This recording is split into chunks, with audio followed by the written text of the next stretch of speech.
Welcome to DX Central Live, Season 5.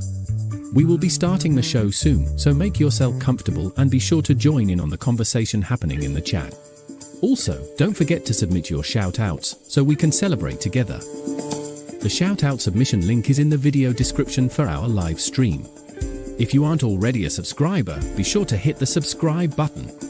While you are at it, giving this video a like and leaving a comment are great ways to help out the channel. We thank you for your continued support and look forward to seeing you in just a short while. Now get ready for DX Central Live, Season 5.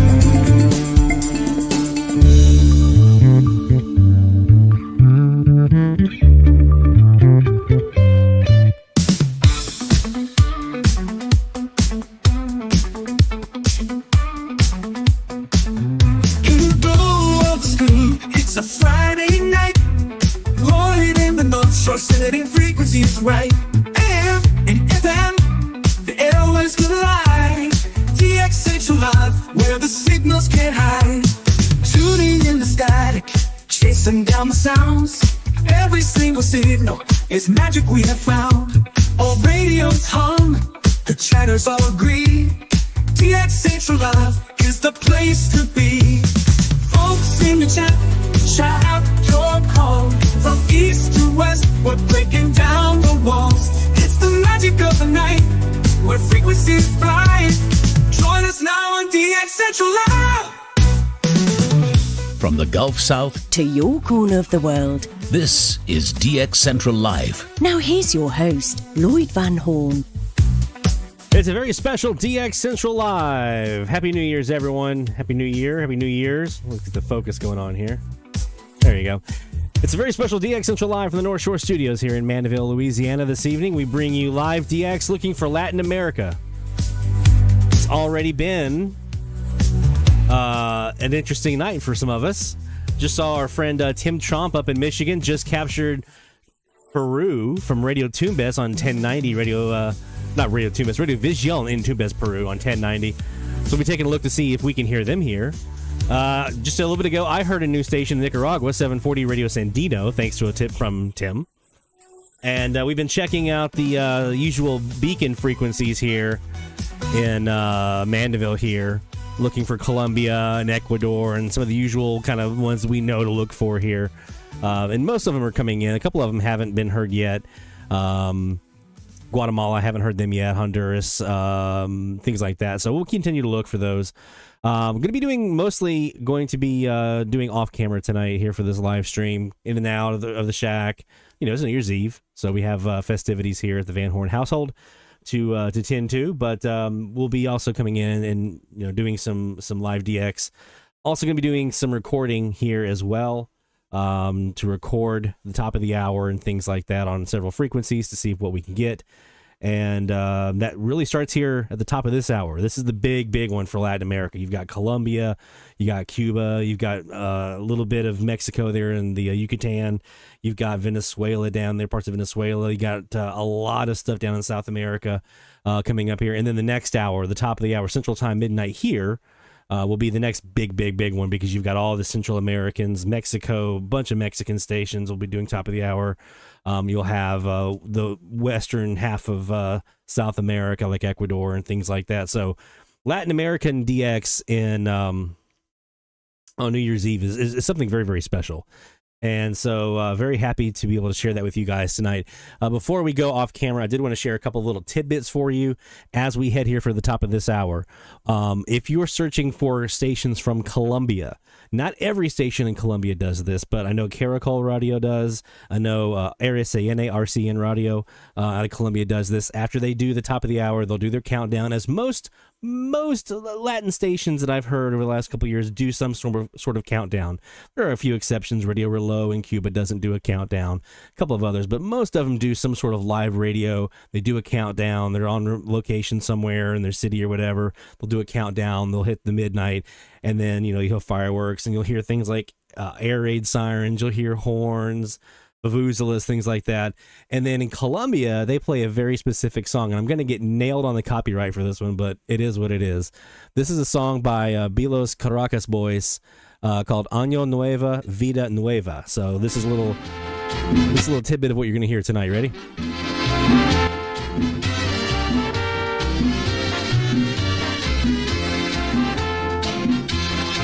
This song sticks out very well.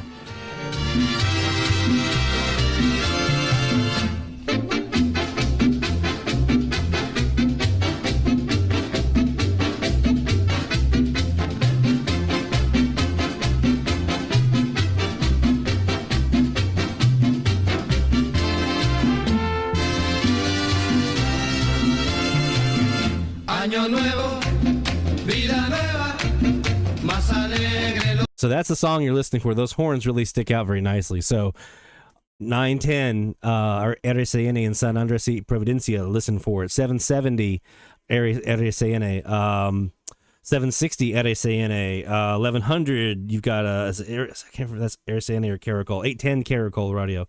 So these Colombians, you'll also hear a lot of them with kind of air raid sirens sporadically, especially some of the ones kind of off of the main networks, off of RCN, Radio Nacional, and Caracol. Outside of those three, I tend to hear that air raid siren a lot on some of the other little smaller networks. So we're going to be looking at that. We're going to be using our Air Spy tonight and our combination of our two Kiwis, our Kiwi here at DX Central and our Shortwave Central Kiwi around the corner at Mamacita's house. All the antennas are pointing down to the south. Everything's looking south tonight. And it just so happens we've got some solar conditions tonight that might help us out a little bit. So last year is when I heard Radio Sucre out of Ecuador on 700 for the first time. I think there's a couple of other Colombians that I caught for the first time because of New Year's Eve. So this is a really, really, really, really good time for Latin American DX. Latin Americans do New Year's Eve right. Here in the U.S., it's just network news and syndicated programming, and there's nothing on the radio, really. Down in Latin America, they still do it the right way. So we're going to be taking advantage of that here tonight. Again, we'll be off camera for most of it, and we are coming about 10 minutes away from the top of the hour here, where we'll hit most of our kind of Eastern Standard Time events and things like that. You're going to hear national anthems from Cuba top of the hour as they hit midnight.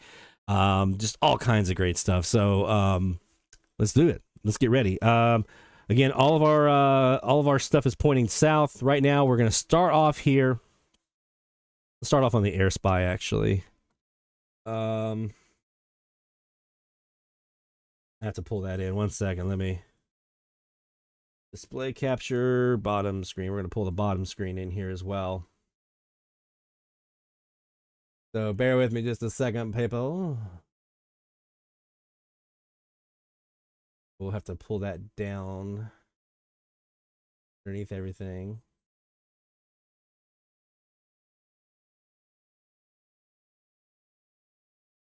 All right. Okay. So there we go. That's going to be our first one here. And again, we're going to be recording. So let me go ahead and pump up here to about 9:30. We're on center tuning. All right, we're going to center tune this here to let me record down to 5:30. So I want to be able to record from 5:30 all the way up. So I'm going to center at 890, and then we're going to record from 5:30 all the way up to, looks like 1250. That'll be the portion of the band that we're going to be recording here. So this will be what I'm kind of starting off with here, and then we'll kind of bounce around between this and the Kiwis as well. So you might hear some different things and see different stuff on screen. That's what's going on. I'm just kind of bouncing around here. So we might go here to the Kiwi here for these guys. There's a couple different Kiwis. We've got three antennas, three antennas we'll be using tonight. One's at 175 degrees, which is almost due south, 125 southeast towards Cuba and Colombia and Caribbean, and then 150, which is aimed right at Colombia. I mean, it's like a laser beam to Colombia. That's the shortwave central one, and it is absolutely a beast. So let's go ahead and start off here, and this is on our, anytime you see the Air Spy up here, this is on our 125 degrees southeast CAS, 22 by 60. So this is a big one. Let's go ahead and see what we got here. Let's go down to, let's just start let's start at the bottom of the band here. Make sure I've still got 530. Yeah, okay. Go down here to the bottom of the band, and we're going to 550. We're going to hit record, and let's just see what goes on from here. All right, guys. Happy New Year to you all. Glad to have you here with us. Let's get that Horn of Victory in for a new Nicaraguan station here, and for our friend Tim Trump, who had Peru's a new country for him, by the way. So we'll be looking forward to that shout-out Friday night. So we'll make sure we do that then. And then hopefully you guys hear some new stuff here tonight down in Latin America. Take care, my friends. We'll see you in a bit. 002. That's 310-778-0002 for River City Oral Surgery. As a mom, don't talk to my family what I do best. Vicks Vapor Protective provides soothing, non-medicated Vicks Vapor in a dosage of like 6 and 8 breaths fast, so there's no mess. I use it to comfort myself.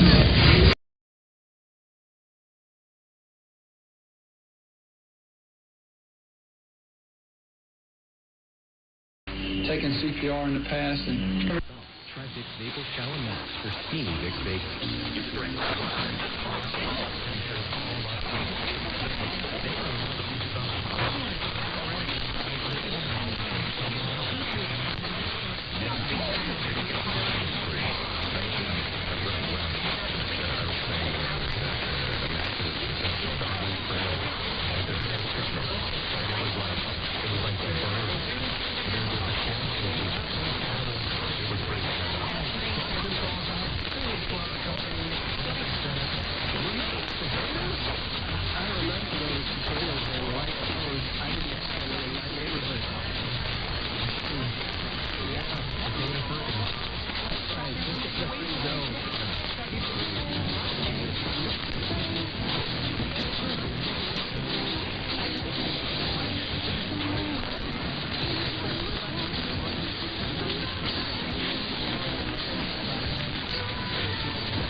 segundos nada más para la medianoche.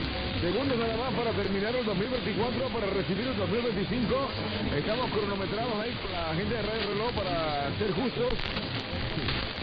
Manuel David, él trabajaba antes de Radio Reloj, es que él no tiene, tú sabes. Nada más que nosotros vamos a empezar a besarnos, abrazarnos, tú sabes, nuevo año, año nuevo. Para toda la gente bonita que está con nosotros ahora mismo a través de la radio, mucha salud, señores, es lo más importante, lo que pido siempre para toda mi gente. ¡Felicidades! Llegamos a Año Nuevo, son las 12 de la noche, ¡feliz Año Nuevo para toda mi gente, familia, salud, amor y prosperidad!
Including the pre-Super Bowl era, what NFL franchise has won the most NFL championships?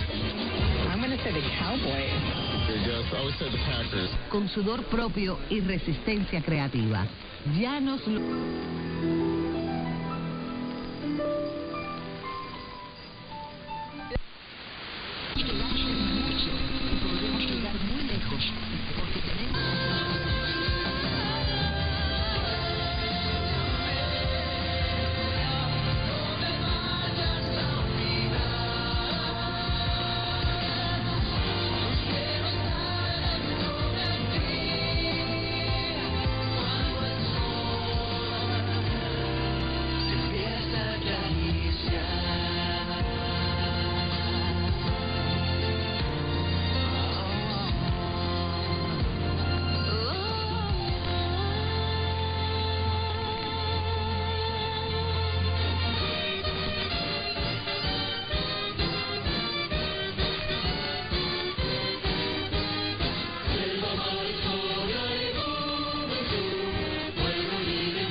people, there are things that matter, and that would be one of them. Covering the close at 11.5, Reed, or 11 in the afternoon. When you and I were together on Monday, I think it was 11.5. It was hanging around there really all week long, and yeah, so for Boise, it is great job. You got the bye, you made it to the quarterfinals. Congratulations. And now Penn State is going to sit around and wait for the winner of Georgia. Lamentablemente el estado de Quintana Roo en su búsqueda. María, quien por la fuerza se convirtió en madre buscadora, presentará una denuncia penal contra Oscar Montes de Oca, exfiscal estatal, negligencias y omisiones en el caso. Por eso a él yo lo responsabilizo de todas las negligencias que se cometieron en mi carpeta de investigación. Tanto es así que hace 2 años yo levanto una carpeta de investigación en contra del exfiscal. En aquella todavía era fiscal. Lo hice en octubre y él en junio, él mismo se dice el no ejercicio. Afirma tener los elementos de prueba suficientes proporcionados por la misma Fiscalía para proceder legalmente contra el exfuncionario de la administración del exgobernador Carlos Joaquín González. Reclama que no solo se trata de la negligencia al no identificar oportunamente el cuerpo de su hija, sino también el desgaste psicológico, emocional y la revictimización que sufrió. Para mí ahorita es muy agobiante y decepcionante recibir esa noticia porque nos desgastaron hasta el cansancio estos 4 años y medio las autoridades en búsquedas de mi hija, nos desgastaron psicológicamente. El caso de Francisca Mariner no es un hecho aislado. Según información de la Fiscalía Estatal, existen al menos 3 carpetas de investigación más que revelan omisiones graves. Nos hizo muchísimo daño, no solamente a mí como víctima, sino a toda mi familia, a una niña, sino que a otras víctimas, porque no es el primer caso que se recibe. En lo que va el año son 3 casos igual así con omisiones, 2 de ellos estando en el fiscal Montes de Oca. No me queda la duda, aquí hay más casos porque tengo más carpetas en sus tiempos de él y quiero pensar a estas alturas que también se cometieron las mismas negligencias. María espera contar con el apoyo del actual fiscal Raciel López Salazar. Me dijo que yo procediera con lo que tenga que proceder, que él se va a encargar también por su lado de investigar y dar hasta con el último responsable de todas las omisiones que se cometieron. Desde Quintana Roo, para Milenio Noticias, Luis Hernández. Para mí fue muy frustrante recibir esta noticia porque pues, mi hija estuvo 4 años y medio en la Reneco, donde siempre le hice hincapié a las autoridades que buscaron bien allá.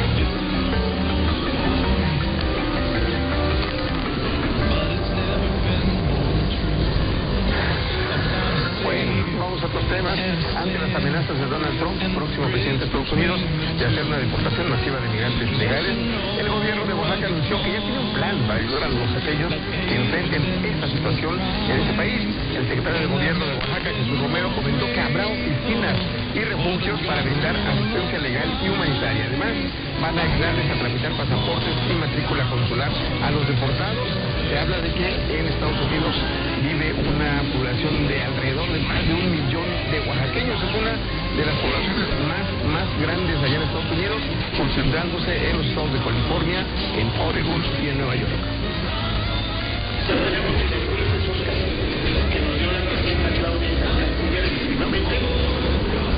Son aproximadamente, no se conoce el dato, más de 1 millón de oaxaqueños, entre los que tienen papeles y los que no.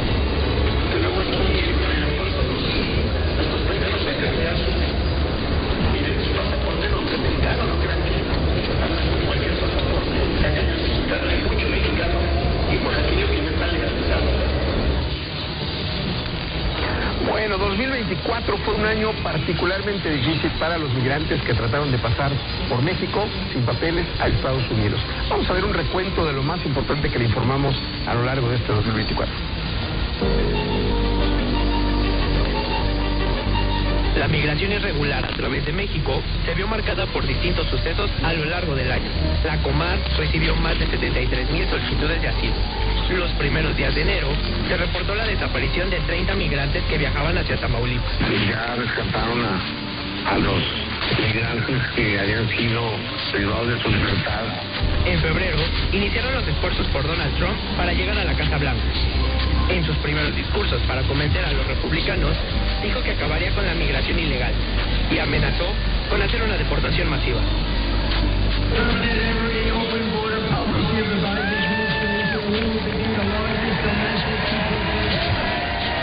En marzo, Greg Abbott, gobernador de Texas, se sumó a las ideas de Donald Trump y desafió la política migratoria de Joe Biden. Las nuevas medidas de seguridad no fueron suficientes para frenar a un grupo de migrantes que vulneró la cerca de alambres para cruzar hacia Estados Unidos. En abril, el Alto Comisionado de las Naciones Unidas para los Refugiados presentó su estrategia de seguridad para ayudar a los migrantes. Lo que el gobierno mexicano está demostrando, y hemos trabajado de la mano, nosotros trabajamos de la mano no solo con la Comar, pero con la Cancillería y con el DIF, con la CONAPO, la ARENAPO, con muchísimas instituciones para que eso sea posible con el Servicio Nacional de Empleo. Estoy solo mencionando algunos, para que este programa que permita a una persona de responder a una necesidad que México tiene, que es mano de obra, y al mismo tiempo establecerse y no necesitar más de ayuda humanitaria. Mientras tanto, en Estados Unidos inició la carrera por la Casa Blanca, donde Donald Trump y Kamala Harris abordaron el tema migrante de distintas formas. El republicano nuevamente criticó los planes migratorios de Joe Biden y presentó el Plan Aurora, que consiste en hacer una deportación masiva. But I will round up the illegal alien gang members and they will be put in jail or thrown out of our country until not a single one is left. If they come back, it's an automatic 10 years in jail with no possibility of parole. Because we don't want them to come back. They got to stay out. And I'm hereby calling for the death penalty for any migrant that kills an American citizen or a law enforcement officer. Por su parte, Kamala Harris se vio interesada en mejorar la política migratoria del país mediante una relación bilateral con México para atender las causas. And I believe we have a duty to set rules at our border and to enforce them. The United States has been enriched by generations of people who have come from every corner of the world to contribute to our country and to become part of the American story. And so we must reform our immigration system to ensure that it works in an orderly way, that it is humane, and that it makes our country stronger. En noviembre, Donald Trump ganó las elecciones presidenciales. Nombró a Tom Homan como zar de la frontera para cumplir con su promesa. Ante esto, las caravanas migrantes que se encontraban en México comenzaron a desplazarse hacia la frontera norte para intentar solicitar asilo antes de que Donald Trump asuma el gobierno de los Estados Unidos. En medio de esto, Trump le lanzó un mensaje a México para frenar la migración ilegal. Si no lo hace, advirtió con subir los aranceles, empezando por un 25% hasta llegar a un 100%. And it's only got a 100% chance of working, because if that doesn't work, I'll make it 50. And if that doesn't work, I'll make it 75, and it's not then I'll make it 100. And at some point, they'll have so many soldiers on their southern border, their southern borders where they come in, they come right through. And, by the way, there's a 100% chance of working. En respuesta, la presidenta mexicana, Claudia Sheinbaum, comentó que sus acciones solo traerían problemas para las empresas de ambos países. No es con amenazas ni con aranceles como se va a atender el fenómeno migratorio ni el consumo de drogas en Estados Unidos. Se requiere de cooperación y entendimiento recíproco a estos grandes desafíos. A un arancel vendrá otro en respuesta. Y así hasta que pongamos en riesgo empresas comunes. Será en enero de 2025 cuando se comience a ver las primeras acciones de Donald Trump en contra de la migración y cómo buscarán limitar el flujo de personas. Para Milenio Noticias, Alain Sarabach. Bien, buen resumen. En temas de política, el Consejo General del Instituto Nacional Electoral aprobó hoy el presupuesto que va a ocupar el próximo año, ajustándose a los recortes que hizo la Cámara de Diputados, a pesar de que se llevará a cabo la elección de integrantes del Poder Judicial. Según el proyecto aprobado hoy, en 2025 el INE tendrá un presupuesto de 19,645 millones y un piquito, ahí lo estamos viendo en la pantalla, es decir, 13,000 millones de pesos menos de lo que había solicitado en un principio, 13,000 millones menos. De este monto, del anterior, del primero que vimos, 6,219 millones, poco más de un tercio, los van a destinar para la elección de jueces, ministros y magistrados. Duro golpe al INE que, como lo hemos reportado en Milenio, ya ha empezado a hablar de que va a haber menos casillas, de que el papel va a ser de menos calidad, va a tener menos garantías para la seguridad, en fin. Bueno, vamos a una pausa, continuamos.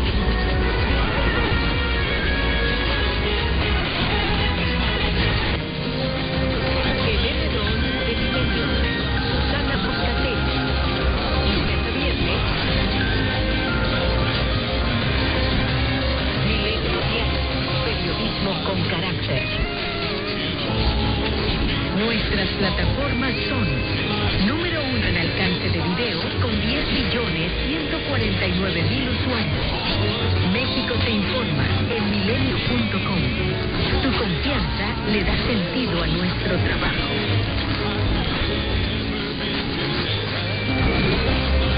En al frente de Milenio, Elisa Alaní. Todos los martes. Milenio Diario, periodismo con carácter. Multimedia, el grupo de medios digitales número 1 en alcance de video con 11,842,000 usuarios. Trabajamos con pasión, publicamos con sentido.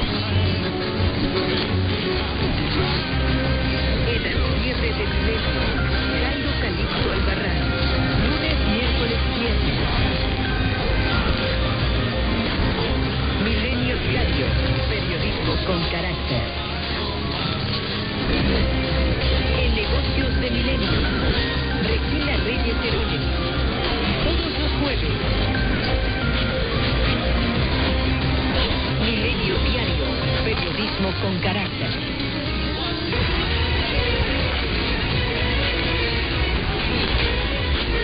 En Acapulco, Guerrero, se hundió una embarcación en la famosísima quebrada que transportaba a 12 pasajeros. El accidente ocurrió cuando el yate se acercó a ya decía yo, famosísimo lugar ahí donde se avientan los tabalistas, para que los pasajeros pudieran ver justamente este espectáculo de gente de ahí de Acapulco que se avienta desde un gran peñasco, pero debido al fuerte viento y al oleaje, el bote encalló, ahí lo estamos viendo, cómo se hundió. Arrojó a los pasajeros al mar y los mismos clavadistas se lanzaron al agua para asistir a los turistas. Afortunadamente no hubo víctimas ni muertos ni heridos.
ese negocio, cantando y bailando para despedir el año. Algunos versos destacan los errores de las autoridades. Ahora Cairo César de plano la ha regado, ahora Cairo César de plano la ha regado. No le dio aguinaldo, no le dio aguinaldo a los empleados.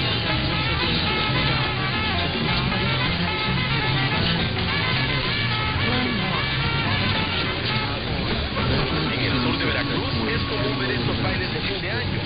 Y además de ganarse unas monedas, los habitantes lo hacen para evitar que la tradición muera. Desde Veracruz para Camino Noticias, Julio César Valdez. Las tradiciones de distintos estados y regiones del país.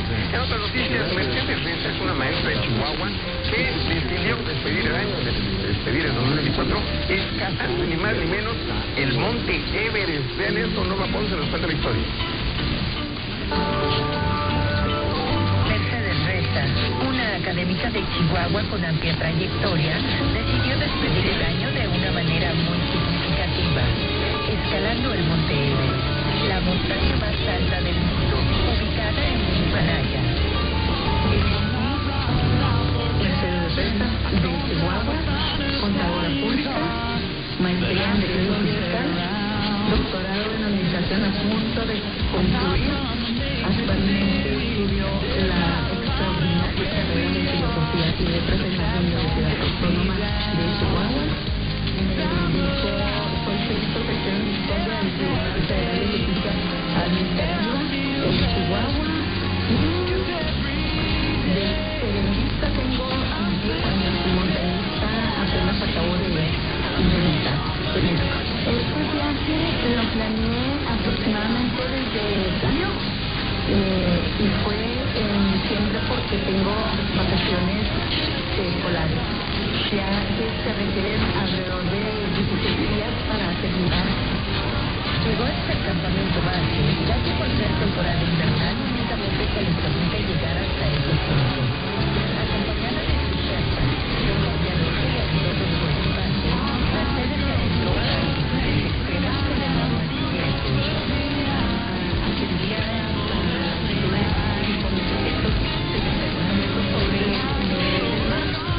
do it again. I think the 8th graders of today would have a hard time just doing that math from our grandfather's time. Why? Because it was actual work. It was actually homework. One of the things that I like to say is I want to teach students how to think, not what to think. And if we can critically take an archaeological site or history or whatever topic you want and argue both sides of it, I think that's great.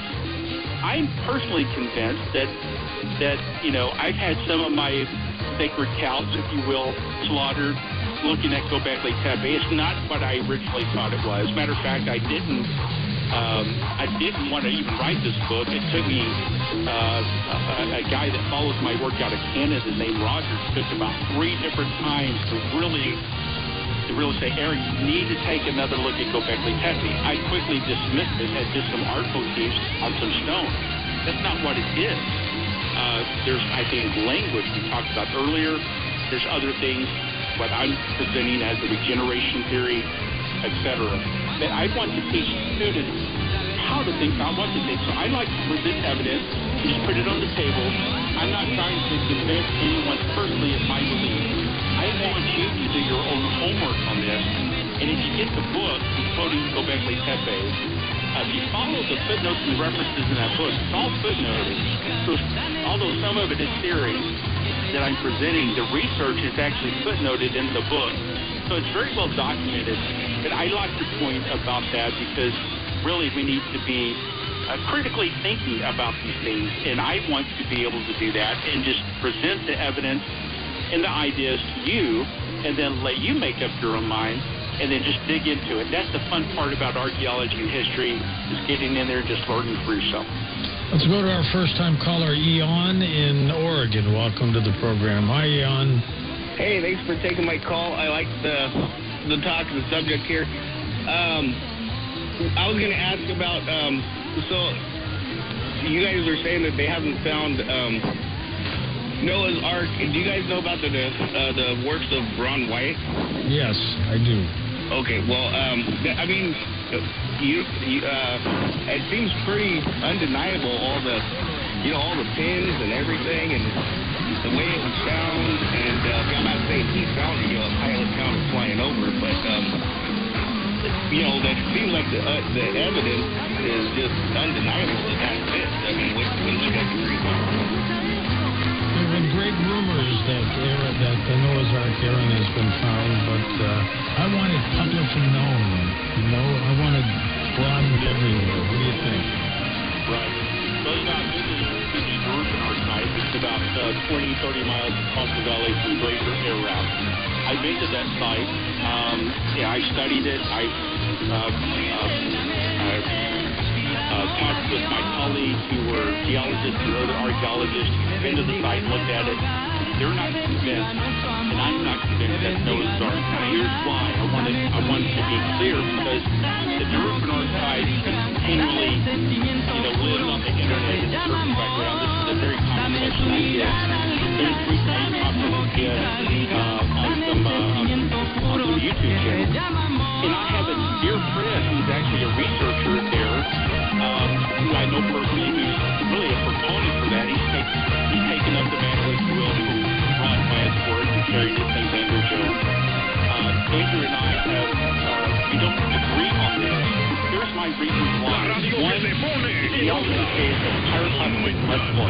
And if you look at aerial photographs, you'll see a lot of these similar shapes on the side of the mountain. So what they say is a geological mud flow. Two, yes, it's in the shape of a diamond, and it's roughly, depending on your definition of a cubit, whether it's 18 inches, the standard cubit, or a royal cubit, or 20.6 inches, it roughly fits the dimensions of the length of what we would expect to find for Noah's Ark. However, in the Hebrew language had a word for boat, but they didn't use that word. They used a different word to describe Noah's Ark. And the Hebrew word is Kibah. Kibah means a rectangular box for each chest. So it's not a boat. It was a life-support vessel. It was not designed to sail. It was a life-support vessel. It's interesting that the Japanese, I think back to the 1990s, did a study, George, on this that said that a non-motorized vessel that's built in the 6-to-1 ratio cannot be overturned in the water. Yeah, it was really built to float, but we'll come back and talk more about that, Aaron, and take final calls in a moment on Coast to Coast AM. The Coast website is now streamlined for mobile devices.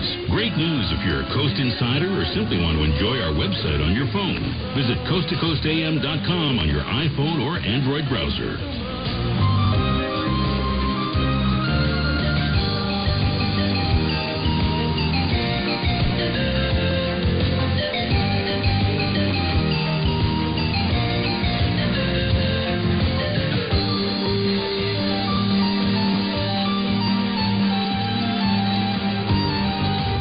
Great day until you start your morning off right. Join me for your morning show. I'm Michael Del Giorno, right here, 5 to 8, weekday mornings on Talk Radio 98.3 and 1510 WLAC. From the Walker Chevrolet Weather Center.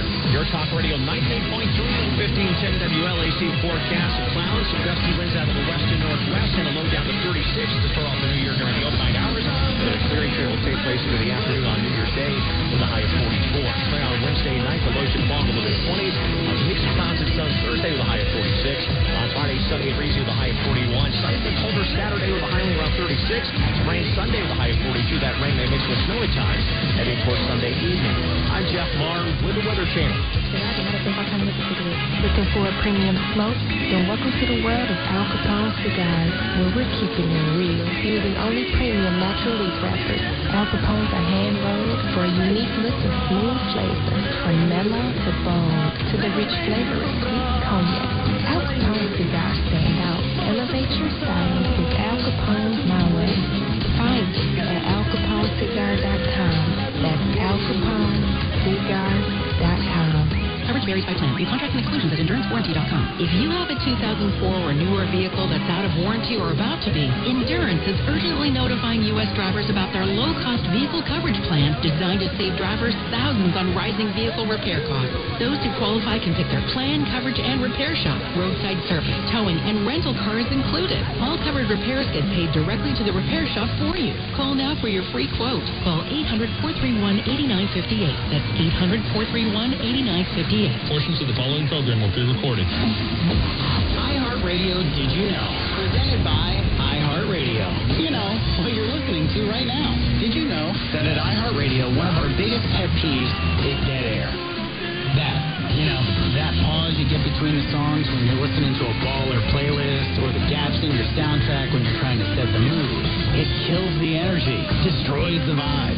See, at iHeartRadio, we believe it's not just the music curation in your playlist that matters, but also the music presentation. So we've spent years figuring out how to guarantee a flow that never stops.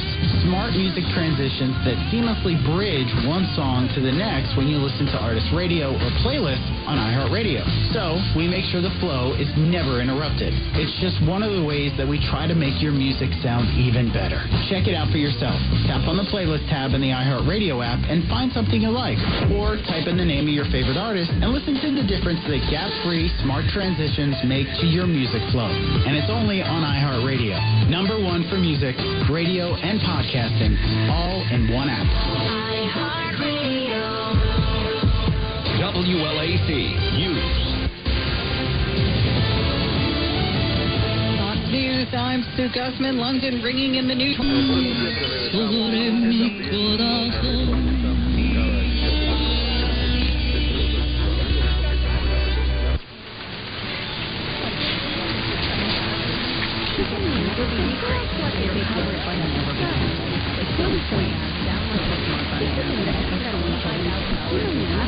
Temporada con el Feyenoord por todo lo alto.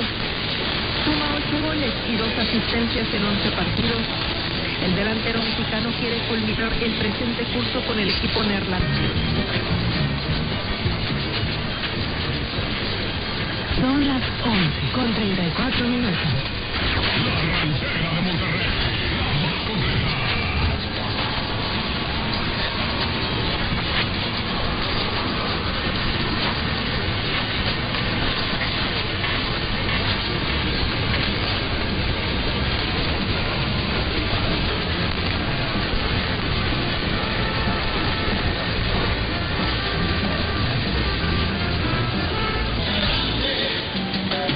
Localidades inferiores a la mitad occidental y la región oriental. En el resto del país habrá poca nubosidad. Durante la tarde, los nublados parciales se extenderán a todo el país, con aislados subastos en la costa norte o occidente, que serán escasos en el resto del territorio nacional. Las temperaturas mínimas oscilarán entre 17 y 20 grados Celsius, y en los superiores en zonas costeras. En la tarde, las temperaturas máximas estarán entre 28 y 31 grados Celsius, con valores más altos en el interior del occidente. Los vientos serán variables débiles y habrá poco oleaje en ambas costas orientales. La mar estará tranquila en el resto de los litorales. Informativa por excelencia. Radio Reloj. 12:35 minutos. En el descanso, un festival con la revista semanal. Una fiesta de la inteligencia se hace los domingos y días feriados de la revista semanal de Radio Reloj, con artículos, crónicas, entrevistas y reportajes que se repiten cada 3 horas hasta las 4 de la madrugada para ganarle tiempo al tiempo, incrementando sus saberes. Sumario de la sexta parte. Para endulzar la economía. Los avioscos, patriotismo y esperanza en la fiesta de la bandera. Razón del oyente. Protege el medio ambiente. Machos que paren. No medir por la obediencia. El lenguaje del cabello. Se filma en la telenovela brasileña Orgullo y Pasión. Amor al minuto. Minutos. El español que nos une difiere en muchas palabras. Grandes bibliotecas que desaparecieron. Locutoras, Marlene Villar y Sonia Suárez. Radio Reloj.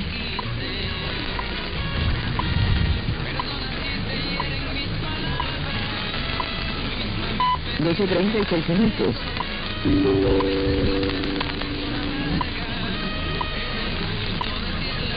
Para impulsar la economía.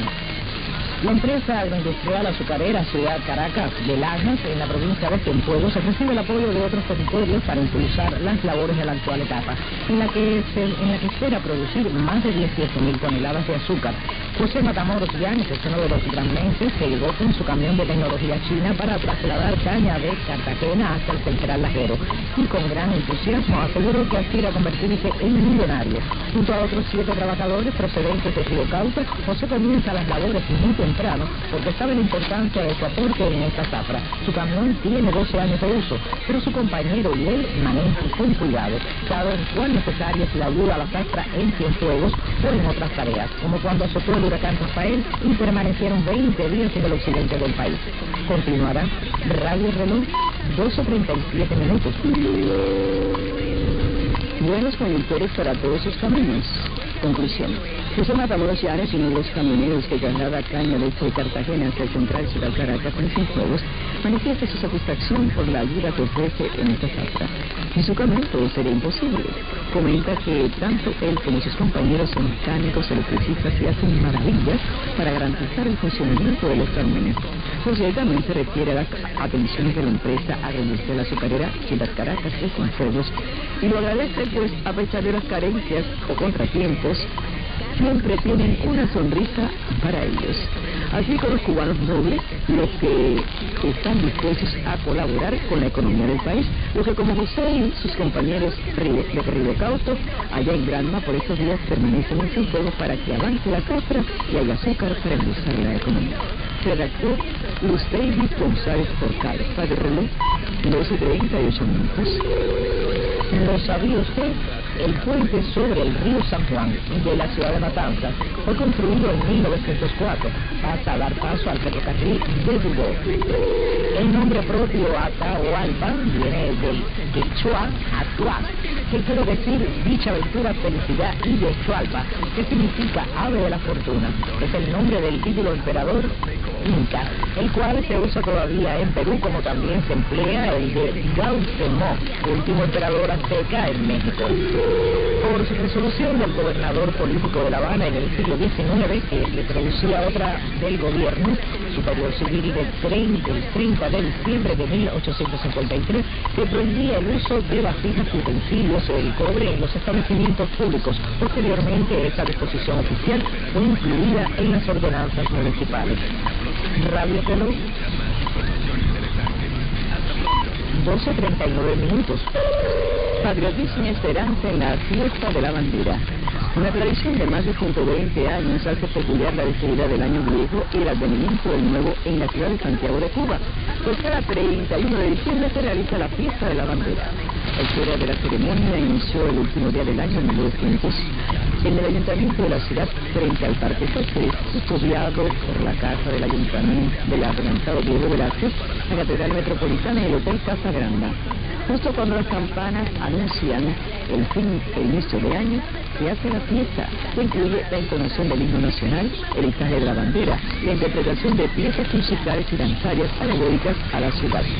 Mientras sube la entonación nacional hasta el extremo del asta, los ojos y corazones de los habitantes de la urbe se posan en el blasón, que existe la creencia que mientras más ondee, mejor será el año.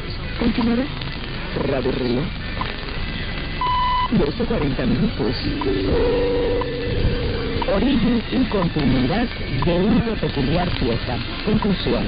Recoge la historia que el origen de la fiesta de la bandera está ligado al señor Ángel Moya, descrito, quien tuvo la idea de regalarle a la ciudad la primera bandera de la naciente neocolonial. Cuentan que Ángel Moya encabezó y promovió una colecta pública entre los ciudadanos de Santiago de Cuba para encargar una bandera cubana con dimensiones específicas. La que fue confeccionada en los Estados Unidos correspondió al primer alcalde de Santiago de Cuba, don Emilio Bacardí Moro. Presidir la primera ceremonia que trascendió hasta hoy con fiesta de la bandera. En esta ocasión interpretó el himno la banda de los bomberos. En la actualidad participar en la fiesta de la bandera es más que tradición y costumbre. Es una reunión de familiares y amigos para esperar el nuevo año. Es cuando toma cuerpo el espíritu de la urbe de 510 años para mirar el futuro. Redactor de la noticia, Radio Reloj, 12:41 minutos.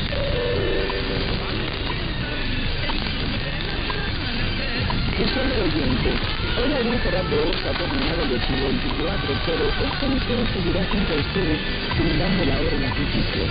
Sabemos, atrevemos a darles un consejo para un mejor comienzo de año. Perdonemos el tiempo si dejemos atrás la ira, el rencor y la envidia. Mire, nuestra crítica lo vencería. La ira y el rencor debilitan el sistema inmunológico, producen ansiedad, úlceras gástricas y arrugas. El rencor puede incluso lograr la presión arterial. El hormón, la envidia, el odio y los celos son demoliadores para el hígado. Es el órgano encargado de procesar las toxinas generadas por discriminación negativa. Para graduar, procuremos la paz, con enojo y más amigos, felices y excelentes. Continuamos Radio Reloj. Los 72 minutos. Nuestros amigos. El profesor Roberto Ponzoñado, metodólogo de formación vocacional, ingreso de educación laboral de la Facultad de Ciencias Médicas 10 de octubre, dice que siempre nos escucha. Agradece el empeño del colectivo relojeros y nos desea todo lo bueno y sano de este mundo para el año 2025. Abilio Alba de Santa Clara también saluda a nuestro equipo de trabajo y nos augura muchísima salud para poder seguir adelante. Otros amigos que escriben o llaman son Nelda Díaz, Bárbara Ciambao y Norma Córdoba de Alamar, y en el municipio habanero de Playa, Silvia Suárez, Catalina Estrada y Estrella Chan. Usted puede escribirnos a Radio Reloj, calle 23, el número 258, entre L y el Vedado, La Habana. Continuará Radio Reloj. 12:43 minutos. Con las revistas condiciones, saludamos al fundador de nuestro club de oyentes, Eduardo Navarro Rodríguez, a los coordinadores en las diferentes provincias y agradecemos la atención personalizada.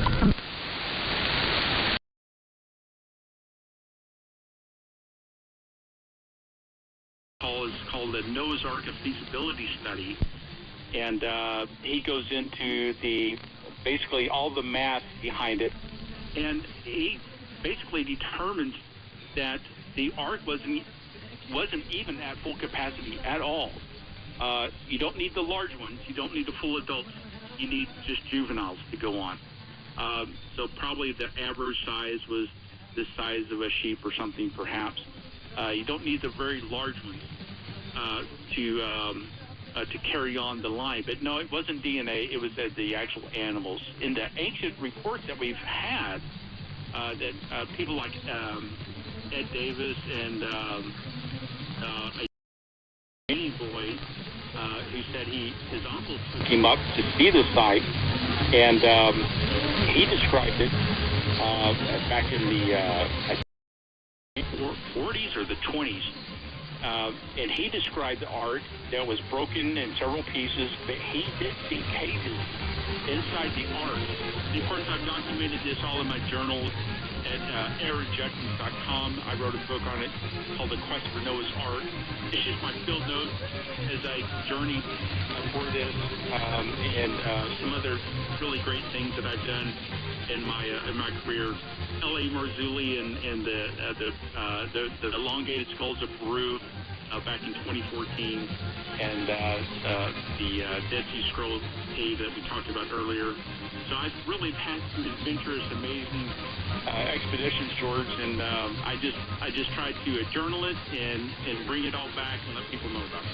Let's go to JC in Arizona, not that age, JC. Hi, JC.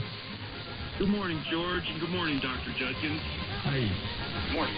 We are blessed and bold as best we can in Arizona, and Dr. Judkins, man, your website is power-packed. I would give you what's left of my 401k just to be a fly on the brim of your Indiana Jones hat one day. so my questions are, my understanding is that Göbekli Tepe, there's still a lot to find and uncover there. And do you have any idea what or how long it would take to uncover that, and any idea of what you think you'll find? And my second question is, and my coast-to-coast brother Cornelius will back me up on that, my humble opinion, we are at the end times. So do you think the timing, is there any correlation between the timing of the finding of Göbekli Tepe and some of the other archaeological finds that are there to help us fight the great deception. The aliens coming down and wanting to be worshipped as gods. Do you think that we're being given like ammunition to kind of help bolster our belief and our faith in the Lord? Great question. Go back to your first question, and let me answer your first one.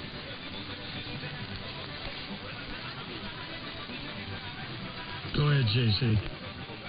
Oh, my first question is, my understanding is that Göbekli Tepe hasn't been completely uncovered. I mean, there's more to be found. That's right. In that it was covered up on purpose. Yeah, so just stay on the air, and I'll answer your both questions. The first question is, I think, perhaps Göbekli Tepe, served at some point in time 1,000 years of occupation that we don't know exactly how it ended. And what was your second question? Do you think that there's a finding of, like the Dead Sea Scrolls in Göbekli Tepe, if there's any correlation to the timing? I don't want to go down the rabbit hole with the end times, but that the Great Deception is going to involve, the aliens coming down and say, hey, you worship us, we're the gods, and that, the archaeological proof that we're finding bolsters what's in the Bible and biblical prophecy.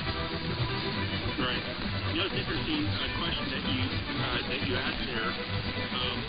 I think perhaps some of this information that has been uncovered on Göbekli Tepe is probably perhaps leading up to that. The reason is because of the old saying, there's nothing new under the sun. And how long will it take for excavations to reveal what's left at Göbekli Tepe? Well, at the current rate of excavations, it's going to take about 150 years for that site to be, the full 20-acre site to be excavated. Only 5% has been excavated.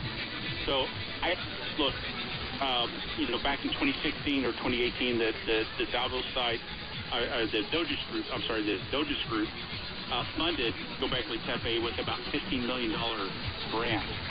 And they're continuing excavations, but they're slowing it down a little bit. So I don't think they're going to fully excavate it. They want to leave some for future generations. That's according to the archaeological team there.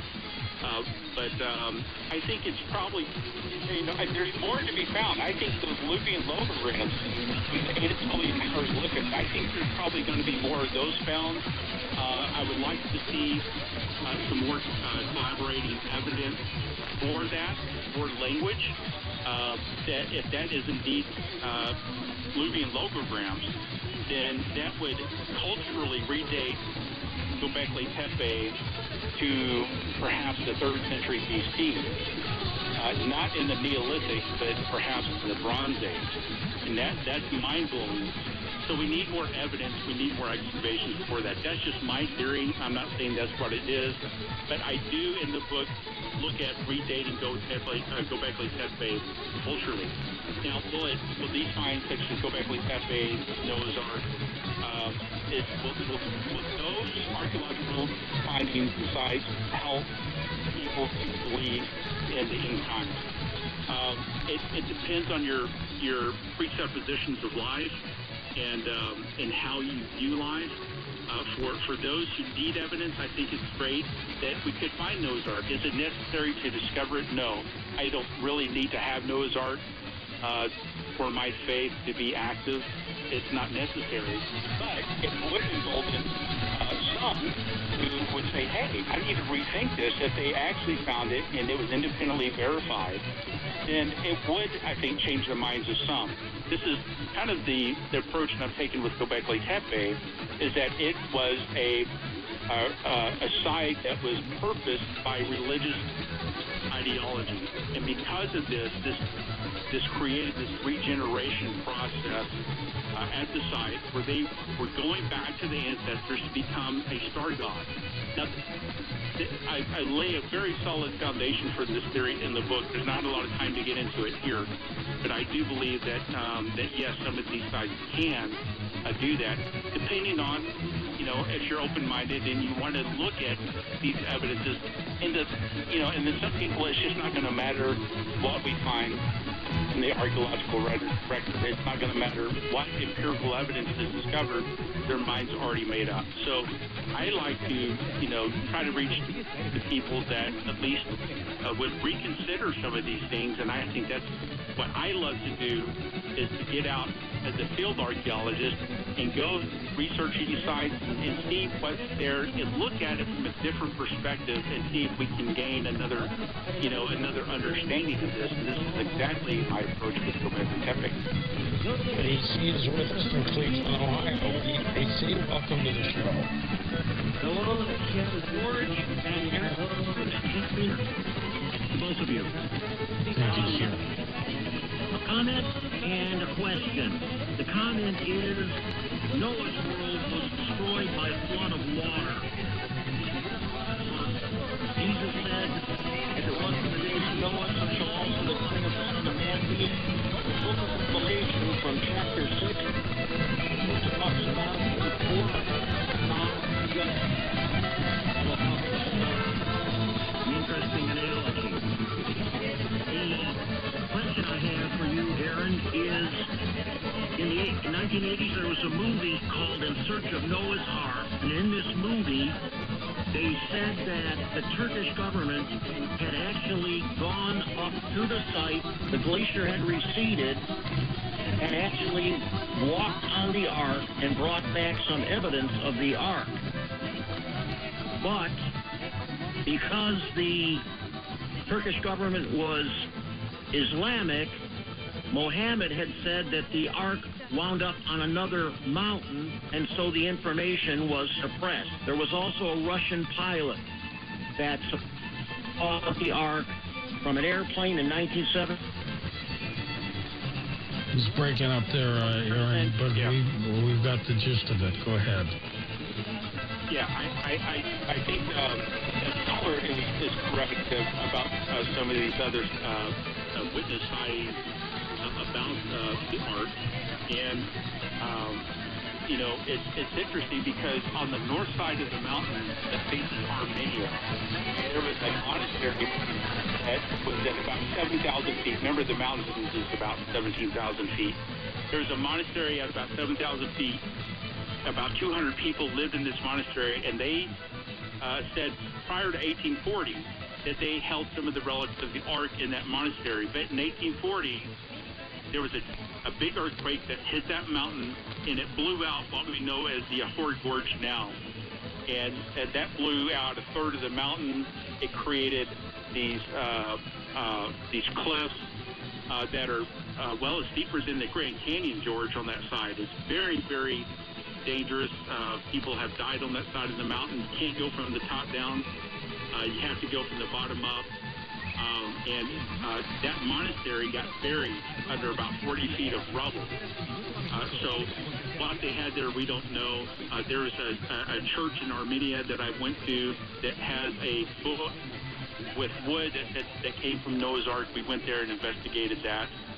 The people of Armenia embrace the story of Noah's Ark. Of course, that mountain was in their country, in their homeland, before the current nation got divided up with the border of Turkey. And, of course, Armenia was cut out of the actual mountain that had been in their backyard for thousands of years. Now it's in the country of modern-day Turkey, or the modern-day pronunciation is Turkey-A. So the Turks don't really care about the story, but they don't really embrace the story of Noah's Ark like the Armenians do. But they certainly have an interest, at least a little bit of interest, at the Derupinar site because there's something there, and there's people that still actively trying to work on that site. Interestingly enough, just a side note, the Jaguar site has never been excavated. It's never been excavated. There's been studies and things like this done on it, but it's never been excavated. So a full excavation of the site would answer the question definitively that they won't allow it. So there's different challenges there, but certainly it's interesting. Thanks for the call. Aaron, take about a minute to tell folks how they can get a hold of you and get your books. Yeah, so you can follow me on my website, aaronjudkins.com, aaronjudkins.com. That's linked up with all my work there, all the books we've talked about tonight, including the new one, Decoding Göbekli Tepe, Biblical Anatolia and the Watchers, is right there on the first page. Pretty much everything I've done, George, is right there linked up on the site. You can go to Amazon and get the books directly now. I've got it discounted for Coast to Coast AM listeners now, so this would be a great time to get it. It's trending #1 in archaeology and new release, and trending #1 in prehistory new release. So we're very excited about it. A lot of thought and effort has gone into the book, and so we're just excited to get it out to the world and let people just read it and make up their own minds about it. We're very forthright in the book about it, and we're not definitive, we're not dogmatic. We're just saying this is a theory, and we like more evidence to come forth so we can decide exactly what this is. But at the current rate of excavations, that answer may not come as soon as we hope for it. And we would love it to happen. Aaron, thank you for being back on the show. Up next, phone calls from the dead. The Coast website is now streamlined for mobile devices. Great news if you're a Coast insider or simply want to enjoy our website on your phone. Visit coasttocoastam.com on your iPhone or Android browser.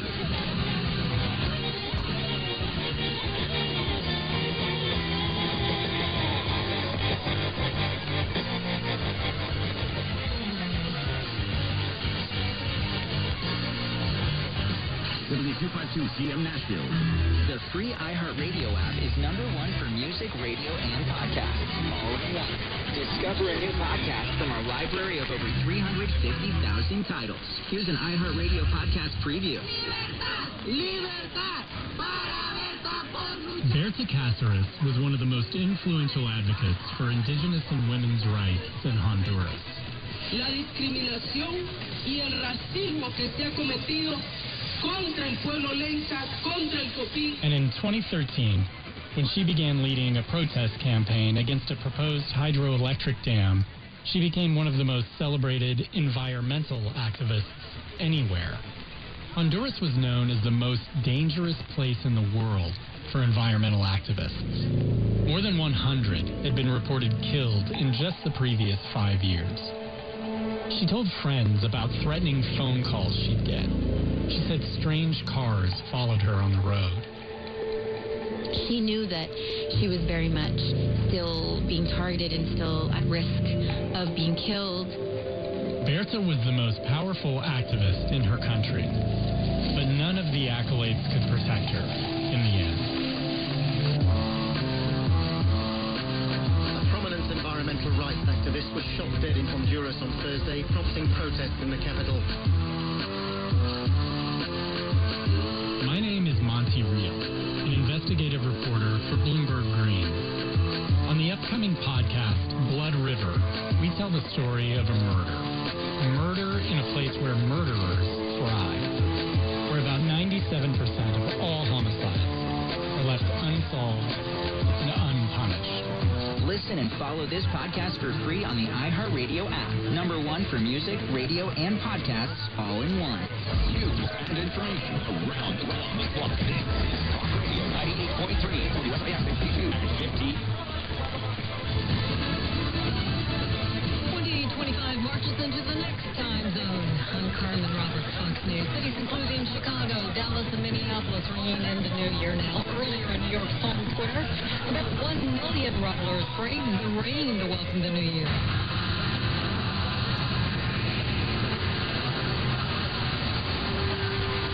It's called the the crossroads of the world, and some call the New Year's there the biggest party in the world. The first countries to welcome the New Year were in the South Pacific, including New Zealand, while America Samoa will be among the last to welcome 2025, a full 24 hours after the first. A tense, hours-long standoff in Los Angeles Tuesday ends with police arresting a man they say shot and injured 2 security guards at a Target store while shoplifting on Monday. LAPD Captain Raul Javel. This is what we fear when we have shoplifters. It's many confrontations where there is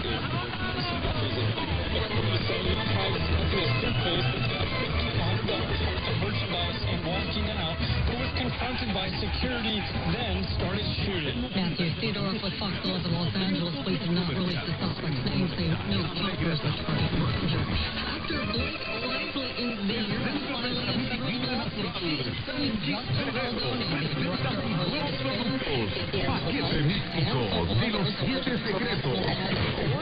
campaign to protect her reputation. Coming forward about her treatment on the set, and she filed that federal lawsuit in New York just hours after Baldoni and many of the other defendants in her suit sued the New York Times for libel for the story on her allegations. And stocks ended today lower but higher for a second straight year. The S&P 500 jumped 23% for the year. America's listening to Fox News. Stay on top of the latest forecast with America's Weather Team in the palm of your hand. Here's the latest from America's Weather Center. It's Fox weather updates throughout your busy day, every day. That heat's going to be out there for one more day. Temperatures being 30 degrees above average. Put the power of over 100 meteorologists and the worldwide resources of Fox in your hands with the Fox Weather Podcast. Precise, personal, powerful. Subscribe and listen now at foxnewspodcasts.com. Connect to Fox News Audio on the Fox News app. Listen to hear your favorite hosts like Brian Kilmeade, Jimmy Fallon, and Guy Benson standing up for what's right, live and via podcast. Just click listen, then swipe right and hear the latest news updates on your time. And scroll down to hear the latest podcasts from Fox News. And it's even easier to listen in the car with Apple CarPlay and Android Auto. Get programming alerts and notifications. Fox News Audio is on the Fox News app. The voices America trusts. Download it now. The tax cut President-elect Trump implemented during his first term are set to expire at the end of 2025. Yet lawmakers are already arguing over whether to extend them. Key provisions of the tax cuts President-elect Trump ushered in during his first term will expire, setting the stage for a battle on Capitol Hill in the new year to extend them. House Ways and Means Committee Chair Jason Smith getting out ahead of the fight. He claims letting the Tax Cuts and Jobs Act lapse would mean a big tax hike for everyday Americans. On average, a 22% increase. Trump promised on the campaign trail to make the cuts permanent, and House Republicans agree it's a top priority. House Speaker Mike Johnson puts it high on his legislative list if he wins re-election. Elon Musk is weighing in on the tax debate, posting on X that the tax code needs drastic simplification. Fox Business's Grady Trimble. Looking back on 2024, Fox Entertainment reporter Michelle Polino tells us about some of the winners and losers on the small screen. The television landscape continues to change. According to The Hollywood Reporter, cable news enjoyed viewership gains. After all, it was an election year. However, CNN and MSNBC have suffered steep declines, but Fox News saw steep gains, commanding more than 70% of the cable news audience in prime time. There was a huge drop in scripted cable shows outside of Yellowstone and anything from its creator, Taylor Sheridan. Its Part 2 finale grabbed 16.4 million viewers across 9 networks for the premiere and 13.1 million for the finale over 3 days on Paramount Plus and CMT. But the biggest winner is the kids' animated program Bluey. Through late November, the show amassed more than 50 billion minutes of streaming time on Disney Plus. Michelle Polino, Fox News. And in the Fiesta Bowl, number 5 Penn State beats number 8 Boise State 31-14. That New Year's Eve game was in Glendale, Arizona. I'm Carmen Roberts, and this is Fox News.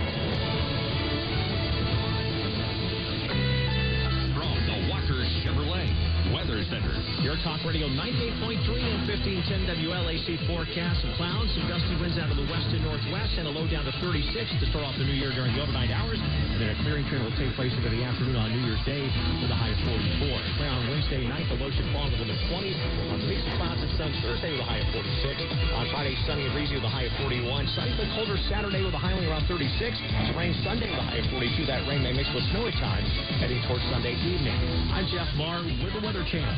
Finally. Presets? Love it. Just like my car. The new and improved iHeartRadio app is finally here with new features like Presets, a live radio dial, Dan, and more. This is a great update. Don't wait. Open the free, new, and improved iHeartRadio app now. The holidays are a blast, but the financial hangover, that can be a huge bummer. I am Matt. And I'm Joel. We are from the How to Money podcast, and if you are dreading the new statement email that reveals the massive balance that you've racked up, well, you could use our help. Totally. So How to Money is dedicated to helping you make sense of your personal finances so you can ditch your pesky credit card debt. You can crush your other financial goals and feel more in control of your money. Listen to How to Money on America's #1 podcast network, iHeart. Open your free iHeart app and search How to Money and start listening. I'm a pretty great multitasker. I can wash dishes and do laundry. I can roller skate while walking my dog. I can even order lunch while doing my homework. But I can't use my phone while driving. A distracted driver is one of the leading causes of death in the United States. So when it comes to driving, please, don't be a multitasker. Don't drive distracted. A message brought to you by iHeartRadio, the National Highway Traffic Safety Administration, Project Yellow Light, and the Ad Council. Just in time for the new year, the new and improved free iHeartRadio app is finally here. It's everything you love about radio in the palm of your hand. The live radio dial, presets, scan, even lyrics. And iHeartRadio has your favorite artists, playlists, and podcasts too. Anytime, anywhere. Countdown to 2025 with the new and improved free iHeartRadio app. Get it today.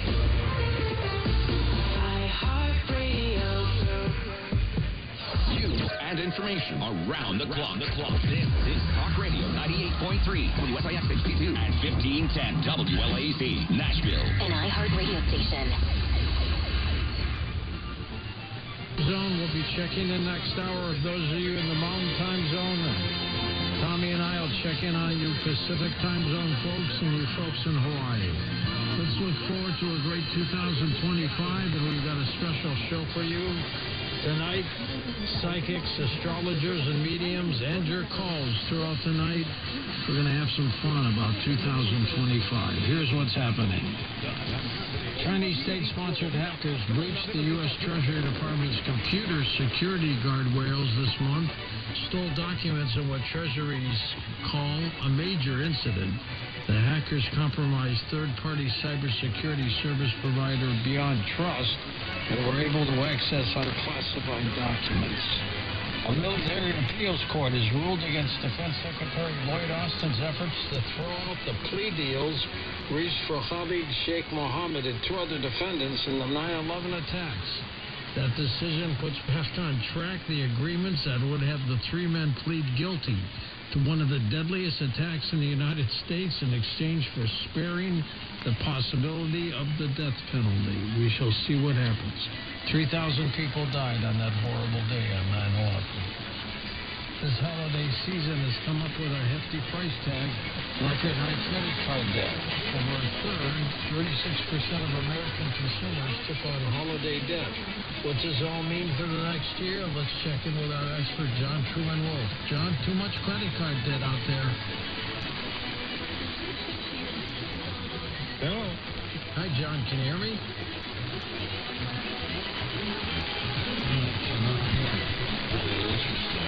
Oh, we got a lot of debt, that's for sure.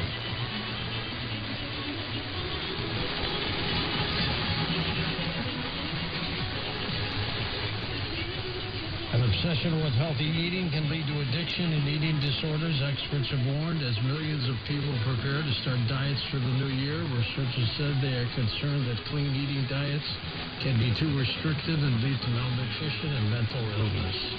Here's Dr. John Curtis with his look on what's going on this year. Hey, John, how are you? Well, we've got a big year coming up, George. Finally, I think, the biggest... Can you hear me? Yes. Are we connected? Yes, we're connected, John. I can hear you. Hello? John, I can hear you. What? Folks, we seem to be having some severe technical issues. Danny's running the tape.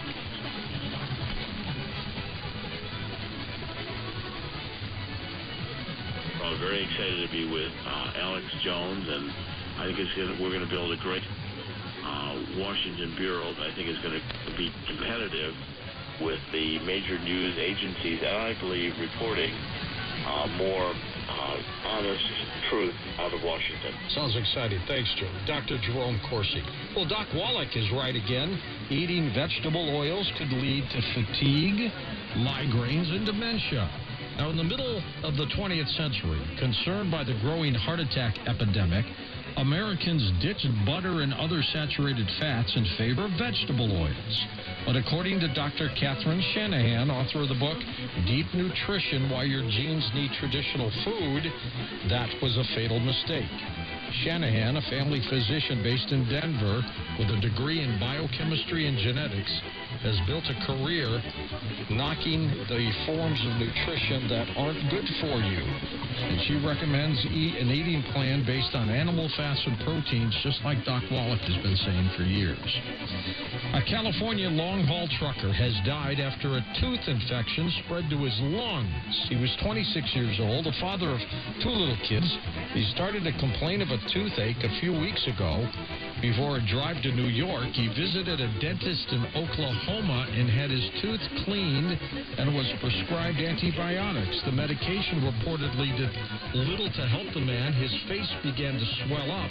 His brother went out to meet him because the guy was just too weak to drive back, and they checked him into a hospital in Utah where he died. Christian Wilde, author of myheartbook.com, of course, and noted researcher. What a horrible story, Christian. It is a horrible story, and it's gaining a lot of traction across the country because it is a heartbreaker. A story of a young man trying to get home to his wife and his 2 beautiful daughters and dies from complications of a dental condition. Well, doctors will be removing the actual infection over the next few days. Let me share some dental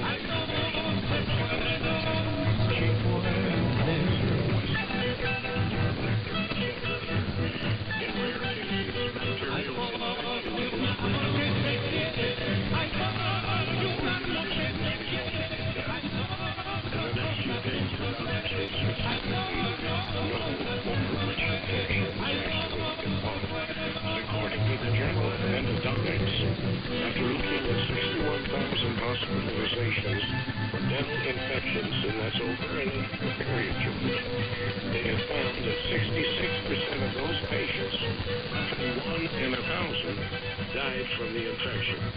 In one case, a 12-year-old boy had a toothache, turned out to be an infection, and it traveled to his brain and took his life.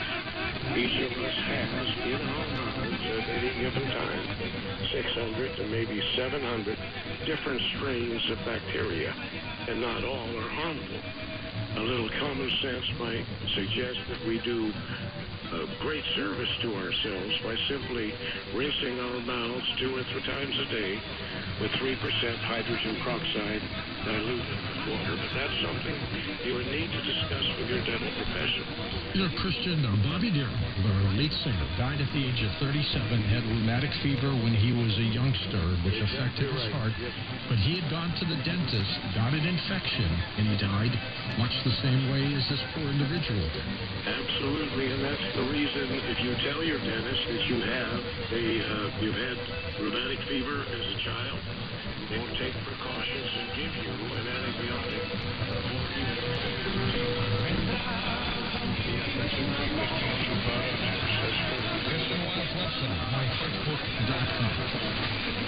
Well, patients with absolutely no control over their body have finally been able to communicate. What a story this is. A brain-computer interface was used to read the thoughts of patients to answer basic yes or no questions. One man was able to repeatedly refuse permission for his daughter to get married. I mean, he's paralyzed. He's trapped in his body. But he was able to communicate this way with this new technology. Amazing.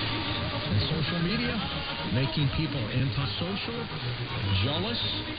It's going the wrong way. Instead of being able to communicate with everybody, friends, neighbors, family members, apparently this new technology is doing away with real-life human interactions, and people are interacting less. In a moment, Rod Pyle joins me with his latest work, Amazing Stories of the Space Age. Wait till you hear some of these stories. Rod's next on Coast to Coast AM.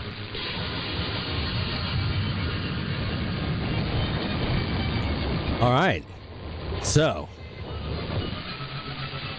mute that there. So, not as deep of a Latin American night as I was kind of hoping for. Definitely not as deep as what we had last year. But maybe there was some stuff in there that we can take advantage of and use. I was recording again from 5:30 up to 12:50 on my AirSpy, full band recording at the top of the hour there on my Perseus, which was on the 175 degree antenna, and the AirSpy was on the 125 degree. So hopefully, maybe we caught something. Who knows? I don't know. Maybe we caught something that we can use.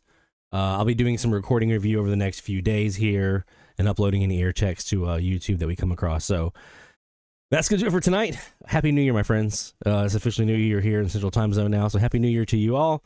And we'll be catching you again on Friday right here on DX Central Live, Friday night at 0045 UTC. That's 1845 Central Time. Take care, my friends. Best of DX 73. We'll see you.